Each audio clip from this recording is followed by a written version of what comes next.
செந்தில் பாலாஜி அரசு போக்குவரத்து கழகங்களில் வேலை வாங்கித் தருவதாக 1.62 கோடி ரூபாய்க்கு மேல் மோசடி செய்துள்ளார் என்பது அவர் மீதான வழக்காகும்.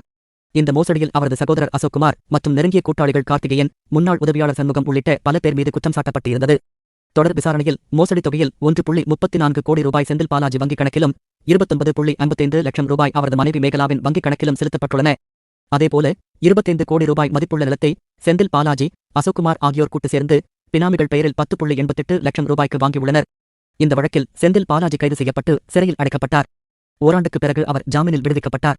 இந்நிலையில் அமைச்சர் செந்தில் பாலாஜிக்கு எதிரான சட்டவிரோத பண்பரிமாற்ற வழக்கில் கடந்த ஆண்டு அமலாக்கத்துறை குற்றப்பத்திரிகையை தாக்கல் செய்தது. 2025ஆம் ஆண்டு ஜனவரியில் கூடுதல் குற்றப்பத்திரிகை தாக்கல் செய்யப்பட்டது. அதில் செந்தில் பாலாஜி, அவரது சகோதரர் அசோக்குமார் உள்ளிட்ட 13 பேர் மீது குற்றம் சாட்டப்பட்டிருந்தது. வழக்கில் குற்றம் சாட்டப்பட்டுள்ள அசோக்குமார் உள்ளிட்டோர் ஏப்ரல் 9ஆம் தேதி நேரில் ஆஜராக வேண்டுமென்று சம்மன் பிறப்பிக்கப்பட்டது. இதையடுத்து கடந்த 2 ஆண்டுகளாக தலைமறைவாக இருந்த அசோக்குமார் சென்னை முதன்மை அமர்வு நீதிமன்றத்தில் இன்று தமது வக்கீலுடன் ஆஜரானார்.